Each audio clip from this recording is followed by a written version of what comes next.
পরের দিন আদিত্য অফিসে চলে গেল আর আমি চলে গেলাম প্রিয়াঙ্কাজির বাড়ি। কারণ আমার মন হালকা করতে হবে, এখন আমাদের ভালো সম্পর্ক আছে, আমি জানতাম তিনি আমাকে বুঝবেন। আমি তার দরজার সামনে কাঁদতে কাঁদতে দাঁড়িয়েছিলাম। এটা দেখে প্রিয়াঙ্কাজি আমার হাত ধরে আমাকে ভিতরে নিয়ে গেলেন। তারপর আমি তাকে জড়িয়ে ধরে কাঁদতে লাগলাম। আমি তাকে বললাম যে আমার স্বামী কিভাবে আমার মনে আঘাত করলো। তিনি বললেন, স্বামী এমনই হয়, স্বামী কখনো তার স্ত্রীর মূল্য বোঝে না, স্ত্রীকে শুধু তার জন্য সব কিছু ত্যাগ করতে হয়।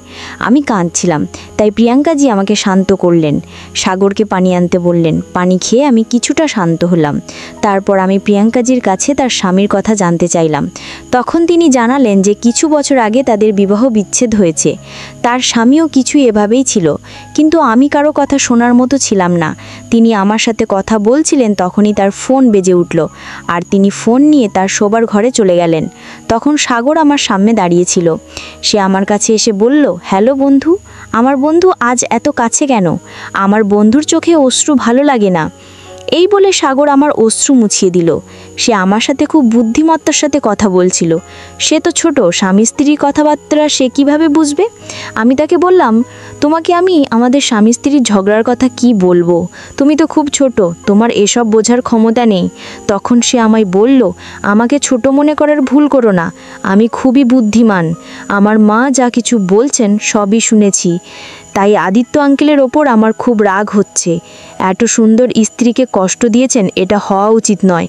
এই অশ্রুর প্রতিশোধ আমি আঙ্কেলের থেকে একদিন ঠিক নেব। এই বলে সাগর আমাকে কাঁদতে কাঁদতে হাসালো। কিছুক্ষণ পরে আমি নিজের বাড়ি ফিরে গেলাম। সেই সন্ধ্যায় আদিত্যর ফোন এলো। সে আমাকে জানালো যে অফিসের কাজে তাকে 3 দিনের জন্য বাইরে যেতে হবে। এই নতুন শহরে আমরা এসেছি 1 বছরও হয়নি। আজ পর্যন্ত আমি আদিত্যকে ছাড়া রাতে একা থাকিনি। আমি তাকে হ্যাঁ বলেও একা থাকা খুবই ভীতিকর লাগছিল। রাতের খাবার শেষ করার পরে আমি প্রিয়াঙ্কাজির বাড়ি গিয়ে দরজা নক করতে লাগলাম। প্রিয়াঙ্কাজি দরজা খুললেন। তখন আমি বললাম, আমার স্বামী কিছুদিনের জন্য অফিসের কাজে বাইরে গেছে, আপনি কি আজ রাতে আমার বাড়িতে থাকতে পারবেন? এতেই প্রিয়াঙ্কাজি রাজি হলেন না। তিনি বললেন, আমার শোবার ঘর ছাড়া অন্য কোথাও আমার ঘুম আসে না, আমি সেখানে যেতে পারবো না, কিন্তু তুমি যদি চাও তাহলে আমার সাথে আমার ঘরে থাকতে পারো। তখন আমি আমার বাড়ির লক করে প্রিয়াঙ্কাজির বাড়িতে চলে গেলাম। যখন আমি তার ঘরে গেলাম তখন সেখানে এসি খুব জোরে চলছিল। প্রিয়াঙ্কাজি গত 1 ঘন্টা ধরে তার ঘরে এসি চালু করে রেখেছিলেন। এসির ঠান্ডা হাওয়ায় আমার খুব ঠান্ডা লাগছিল। আমি প্রিয়াঙ্কাকে বললাম, এসি চালু থাকায় আমার ঘুম আসছে না, আমি বাইরে গিয়ে ঘুমাই। তারপর আমি হলেই চলে গেলাম। কিছুক্ষণ পরে সাগর হলে এলো। তারপর সে আমাকে তার ঘরে নিয়ে গেল। আমি ভাবলাম যে হয়তো আমার সাথে কিছু বলতে চাই, তাই সে আমাকে তার ঘরে নিয়ে গেল। আমি তাকে জিজ্ঞাসা করলাম, তুমি আমাকে এখানে কেন নিয়ে এসেছো? এতে সাগর বলল, আমি আপনাকে এখানে ঘুমানোর জন্য নিয়ে এসেছি। বাইরের সোফায় আপনার ঘুম আসবে না। আমি আমার বন্ধুর কোনো ধরনের অসুবিধা সহ্য করতে পারবো না। এই বলে সাগর আমাকে তার ঘরে ঘুমানোর অনুরোধ করলো। তারপর আমি তার পাশে তার বিছানায় শুয়ে পড়লাম। আমি শুয়ে পড়ার 7-8 মিনিট হয়নি, সাগর তার চাদর আমার ওপর দিয়ে দিল। সে আমাকে তার চাদরে জড়িয়ে নিয়েছিল। তার এই আচরণ আমার একদম ভালো লাগছিল না। আমি সেই চাদর থেকে বের হওয়ার চেষ্টা করছিলাম, কিন্তু সে আমাকে বের হতে দিচ্ছিল না। তখনই হঠাৎ প্রিয়াঙ্কাজি সেই ঘরে এসেছিলেন। তার কারণে আমি সাগরের কাছ থেকে রক্ষা পেলাম। আমি যে তাকে 13 বছরের ছেলে মনে করেছিলাম, তার এই রাক্ষসের মতো রূপ আমার সামনে এলো। তারপর প্রিয়াঙ্কাজি তাকে চড় মেরে বকুনি দিয়ে আমাকে সেই ঘর থেকে বের করে আনলেন। পরের দিন থেকে আমি ঠিক করেছিলাম যে আর কখনো প্রিয়াঙ্কাজির বাড়িতে যাব না। কারণ সেই 13 বছরের ছেলেটি আমার সাথে যা করার চেষ্টা করছিল তাতে আমার মনে ভয় সৃষ্টি হয়েছিল। কাল যদি সাগর আমার সাথে কিছু করতো তাহলে আমি সব সময়ের জন্য শেষ হয়ে যেতাম। সাগর কেন আমার সঙ্গে এমন করেছিল তা আমি আমার স্বামীকেও বলতে পারতাম না, কারণ আমি যদি তাকে কিছু বলতাম তাহলে আমাকেই দোষ দিত। আদিত্য সব সময় আমাকে বলতো যে আমাকে কারোর সাথে বেশি কথা বলার দরকার নেই, কিন্তু আমি কখনো তার কথা শুনিনি। কাল আমি তার কথার মানে ভালোভাবে বুঝতে পেরেছিলাম। সন্ধ্যায় আমি ছাদের শুকনো কাপড় নিতে গিয়েছিলাম, তখন ভুল করে আমার নজর সাগরের ঘরে পড়ল। আমি দেখলাম সে আমাকে দেখে কান ধরে ক্ষমা চাইছে। সে ইশারায় বলছিল, দয়া করে আজ অন্তত এখানে এসো। অনেকবার আমি তাকে উপেক্ষা করার চেষ্টা করছিলাম, কিন্তু একবার ছাদ থেকে নামার সময় আমি তার দিকে তাকালাম, তখন তার চোখে জল ছিল।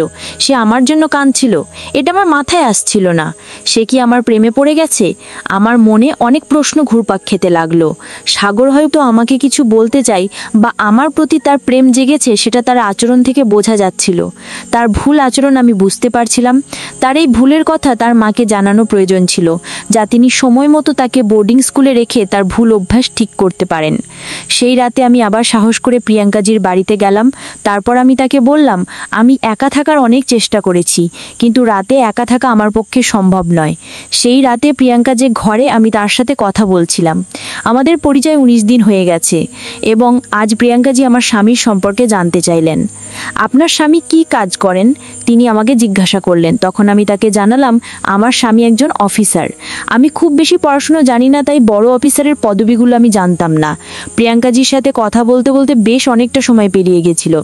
এমন সময় ঠান্ডা বাতাসে কাঁপতে লাগলাম এবং বাথরুমে যাওয়ার প্রয়োজন হলো। প্রিয়াঙ্কাজি যখন তার ঘরের বাথরুমে ঢুকলেন, আর আমিও বাইরের বাথরুমে যেতে চাইছিলাম। আমি বাথরুমে ঢুকে দরজা বন্ধ করার সময় হঠাৎ সাগর ঢুকে পড়ল। তার এই আচরণ দেখে আমি আতঙ্কিত হয়ে পড়লাম। বাথরুমে 13 বছরের সেই ছেলেটি আমার সাথে যা করলো, তাতে আমি পুরোপুরি কেঁপে উঠেছিলাম। ভয়ে আমি কাঁদছিলাম। সেদিন আমি তার উদ্দেশ্য বুঝতে পারলাম। আধ ঘন্টা পর প্রিয়াঙ্কাজি বাইরে থেকে দরজা নক করছিলেন। ভয়ে সাগর দরজা খুলে দিল। প্রিয়াঙ্কাজির দরজা খুলে আমাকে ভিতরে অপ্রত্যাশিত অবস্থায় দেখতে পেলেন। তিনি আমার হাত ধরে আমাকে বাইরে নিয়ে এলেন। যখন বাইরে নিয়ে এলেন, সাগর মাথা নিচু করে দাঁড়িয়েছিল। প্রিয়াঙ্কাজি তাকে চড় মারতে যাচ্ছিলেন, কিন্তু আমি তার হাত ধরে থামালাম। সাগর তখন আমার কাছে এসে কাঁদতে কাঁদতে বলল, আমি মাকে সব বলেছি, আমাকে ক্ষমা করুন। আমি তার কথায় চমকে গিয়েছিলাম। প্রথমে যখন সে আমার মুখ চেপে ধরে, আমি ভয়ে আচ্ছন্ন ছিলাম, কিন্তু পরে তার চোখের জল দেখে এবং তার কথায় আমি সত্যটা বুঝতে পারলাম। সাগর আমাকে বলেছিল প্রিয়াঙ্কাজি তাকে বন্দি করে রেখেছে। আমি তখন প্রিয়াঙ্কাকে জিজ্ঞাসা করলাম, তুমি সাগরকে, তুমি তার সাথে এমন কেন করছো? এমন সময় দরজায় পুলিশ এসে পৌঁছালো। পুলিশকে আমি বাথরুমে থাকাকালীনই ফোন করেছিলাম।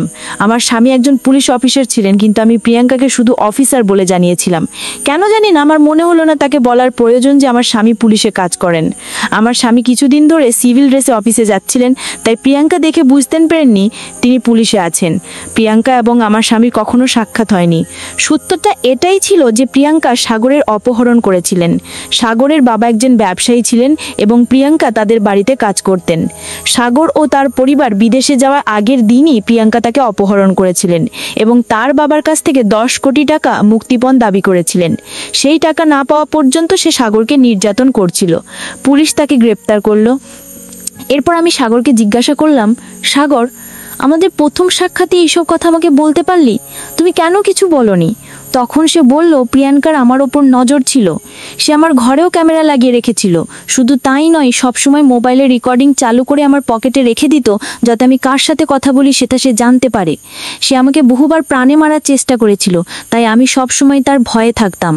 যখন আমি আপনাকে দেখলাম, তখন আমাকে সাহায্যের একটা আশা জাগলো। আমি ভেবেছিলাম আপনি আমার কিছুটা সাহায্য করতে পারবেন, এবং আজ আপনার জন্য আমার জীবন বাঁচলো।